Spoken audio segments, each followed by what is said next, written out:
Hello everyone, good morning. আজ আবারও একটা নতুন ব্লগে তোমাদের সবাইকে স্বাগতম জানাই। তোমরা সবাই কেমন আছো? আশা করি ভালোই আছো। আমি খুবই ভালো আছি তোমাদের আশীর্বাদে। তো দেখতে পাচ্ছ এখন বাজে সকাল 5:30। 5:30তে আমি আমার ব্লগটা স্টার্ট করে দিয়েছি। তোমাদের যদি আমার ব্লগটা ভালো লেগে থাকে তাহলে ভিডিওতে লাইক করে চ্যানেলটা সাবস্ক্রাইব করে দিয়ে তোমরা আমার পাশে থাকো। আমি এবার পুরো ব্লগটা দেখার জন্য তোমাদের সবাইকে বলছি, পুরো ভিডিওটা দেখে তারপরে লাইক কমেন্ট শেয়ার করবে। তো দেখতে পাচ্ছ এখানে আমি প্রথমে ইষ্টবিধি করে নিয়েছি। যেহেতু আমরা হচ্ছে জয়গুরু দীক্ষিত, আমাদের প্রথম কাজ হচ্ছে ঘুম থেকে উঠে ইষ্টবিধি করে আমি চলে গেছি রাস্তাতে ঘুরতে। তো দেখতে পাচ্ছ আমি অল্প হেঁটে আছি। সকালে হাঁটাহাঁটি করাটা খুবই জরুরি।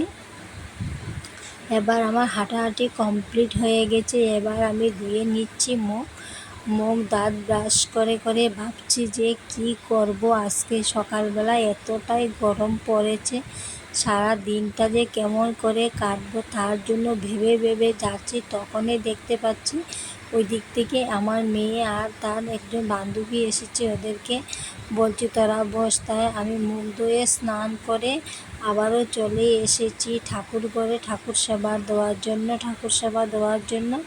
এবার আমি তুলে নিচ্ছি ফুল। দেখতে পাচ্ছ আমার ফুল গাছগুলো অনেক ছোটো হয়ে আছে, কারণ আমাদের যখন ঘর বানিয়েছিল তখনই আমার সব ফুল গাছ কেটে ফেলে দেওয়া হয়েছে। এবার আমি ছোটো গাছগুলো লাগিয়েছি ছাগলের জন্য। এত কষ্ট করে আমি বেড়াটা দিয়েছি, কি করব। তথাপিও ছাগলে মুখ ঢুকে আমার সব ফুল গাছ খেয়ে ফেলছে। আমার এতটা কষ্ট লাগছে। সকালবেলা একটা ছাগল এসে আমার ফুল গাছের ডালগুলো খেয়ে ফেলেছিল। তারপরে আমি দেখে ফেলেছি, তারপরে আমি ছাগলগুলাকে খেদাইয়ে দিয়েছি। এবার আমি ধুয়ে নিচ্ছি ঠাকুরের বাসন। বেশি বাসনগুলো আমি আগের দিনে ধুয়ে রাখিয়া দিই, কারণ একলগে তো ধুতে পারি না, খুবই কষ্ট হয়। তার লগে আমি আগের দিন সব বাসন ধুয়ে রাখিয়া দিই। এখন কাল রাত্রে আর দুপুরবেলা যা সেবা দেওয়া হয়েছিল তার বাসনগুলো আমি ধুয়ে কমপ্লিট করে এবার চলে এসেছি ঠাকুর ঘরে ঠাকুর সেবা দেব। তো দেখতে পাচ্ছ আজকে হচ্ছে বৃহস্পতিবার, তার জন্য বৃহস্পতিবার ঠাকুর ঘরে অল্প বেশি কাজ থাকে। তোমরা তো যারা বৃহস্পতিবারে পূজা দাও তোমরা সবাই বুঝতে পারো আমার কথাগুলো। তো দেখতে পাচ্ছ আমি এবার এক করে ঠাকুর সেবা দেওয়ার জন্য এবার দিয়ে দিচ্ছি অনুকূল ঠাকুরের আর দাদার প্লেটে তুলসী পাতা ফুল দিয়ে দিয়েছি। তারপরে দিয়েছি বর্মা আর গুরুদেবের থালটা প্লেটের মধ্যে ফুল সাজিয়ে। এবার আমি আমার গোপুসোনাকে স্নান করাবো। গোপুসোনাকে ভালো করে স্নান করে দিয়েছি, দিয়ে একটা চকলেট দিয়েছি, দিয়ে আমি গোপুসোনাকে অল্প সময়ের জন্য বসিয়ে রেখেছি। এবার আমি এক করে সব ঠাকুর স্নান করে বাটিগুলা সব একটা করে সাজিয়ে দিয়েছি, যেহেতু আমি এখন ভোগের আয়োজন করব তার জন্য। আবার এখানে সাজানোগুলো কমপ্লিট হয়ে গেছে। এবার আমি লক্ষ্মীর ঘরটা বসিয়ে দেবো। প্রথমতে এক ঘর জল ভরাবো, তারপরে উপরে দিয়ে দেবো আমসারার উপরে দিয়ে দেবো একটা বড় সাইজের ভর্তুকি, কারণ আজকে আমাদের ঘরে কলা আনা হয়নি। কলা থাকলে আমি ঘটের উপরে একটা কলা দিয়ে দিই, কিন্তু আজকে কলা নাই, তার জন্য আমি দিয়ে দিচ্ছি একটা ভর্তুকি দিয়ে কমপ্লিট করে। এবার দিয়ে দিচ্ছি ফুল দিয়ে আসনগুলো সাজিয়ে। তো এবার আমি ফল বানাবো। ফলের মধ্যে দিয়ে দেবো শসা, আরও আছে আপেল দিয়ে দেবো গোপালের সেবার জন্য একটা লাড্ডু, কারণ গোপালের লাড্ডু খুব প্রিয়, তার জন্য লাড্ডু দেবো। লাড্ডুর সাথে দিয়ে দেবো একটা চকলেট দিয়ে আমি আমার পূজাটা কমপ্লিট করবো বলে ভেবেছিলাম। এবার রয়েছে আমার ফুলগুলো কমপ্লিট করে নিই। এবার আমার পূজাগুলো কমপ্লিট হয়ে গেছে। তো দেখতে পাচ্ছ পূজা কমপ্লিট করে চলে এসেছি রান্নাঘরে। আমি পূজা কমপ্লিট করে ঠাকুরের বাসনপত্র ধুয়ে কমপ্লিট করে নিয়েছি। এবার আমি গোপুসোনাকে ফ্যানটা দিয়ে আসি। আমাদের গোপুসোনার ছোটো ফ্যানটা রাত্রে আমি চার্জে লাগিয়েছিলাম, তাই আমি এখন চার্জ থেকে আমি আগে দিয়ে আসছি। এবার আমি খাইব জল খাওয়ানোর জন্য নিয়েছি 1 গ্লাস জল। জলটা অল্প কুমকুম গরম করে নিয়েছি, নিয়ে আমি দিয়ে দিচ্ছি একটা লেবু কাটে, লেবুর থেকে 1 পিস লেবু চিপে জল খেয়েছি। লেবু চিপে জলটা খেলে খুব পেটের লেগে খুব উপকার হয়, তার জন্য এবার আমি জলটা খাওয়ার আগে হাজব্যান্ড দোকানে চলে যাবে, তার জন্য হাজব্যান্ডের জন্য চা বানিয়েছি। আমি সকাল সকাল প্রায়ই লাল চা বানাই, আমরা দুধ চা খাই না। আর দিয়ে দিচ্ছি চায়ের মধ্যে অল্প লবণ। দেখতে পাচ্ছ আমি এবার জলটাকে খেয়ে নিচ্ছি।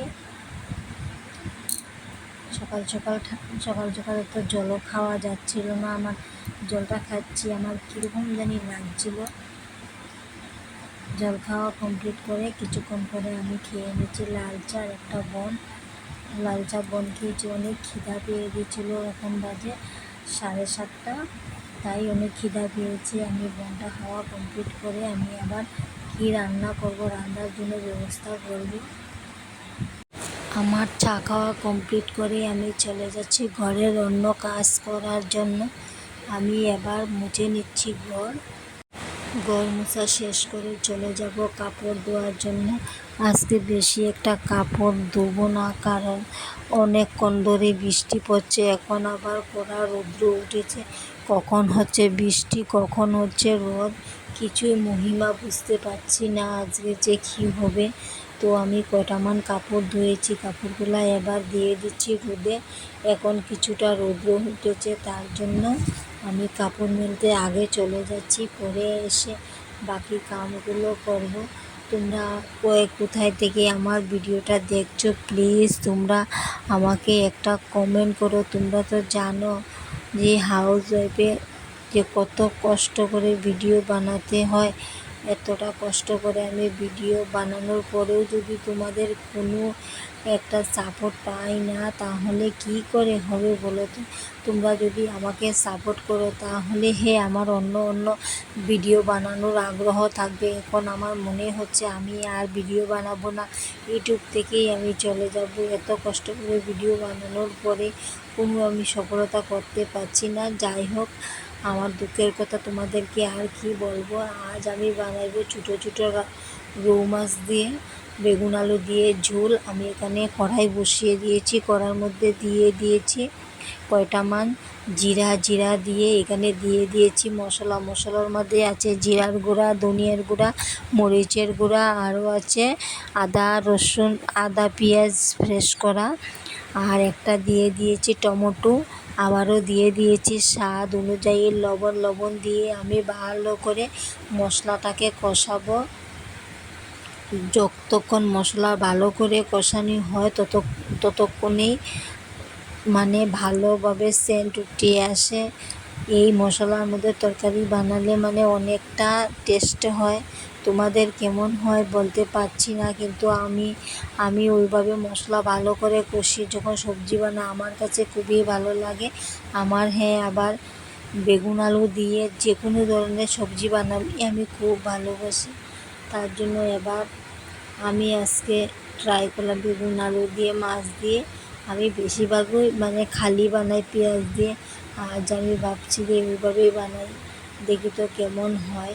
তো আমার মশলাটা কষানো হয়ে গেছে, দেখতে পাচ্ছ প্রায় তেল উঠে আসছে। এবার আমি আলু আরও বেগুনটাকে যে ভেজে রেখেছিলাম এবার দিয়ে দিচ্ছি ঝোলের মধ্যে, দিয়ে আমি বেশ কতক্ষণ নাড়াচাড়া করব।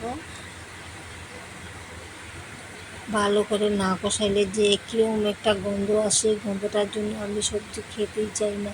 তার জন্য আমি সবজিটাকে ভালোভাবে কষাবো। এবার 10 মিনিটের মধ্যে ডেকে রাখবো।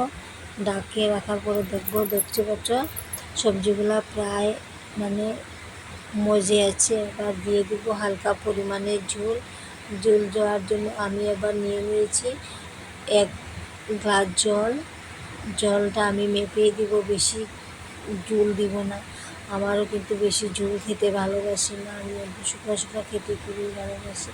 তার জন্য আমি একবার ঘরে ফোন করে বুঝে নিচ্ছি যে তুমি কি ঝোল খাবে কি না শুকনো খাবে। তার জন্য ও আমাকে বলছে যে এতটা ঝোল দিব না, অল্প অল্প স্লাইড শুকনো শুকনো করে বানাবে।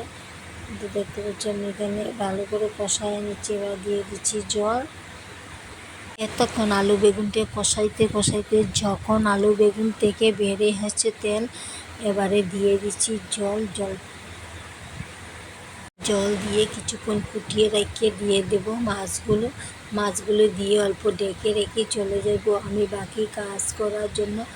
যদি তোমরা আমার এই ভিডিওটা ভালো লেগে থাকে তাহলে প্লিজ তোমরা সবাই আমার পাশে থাকো। আবারও দেখা হবে।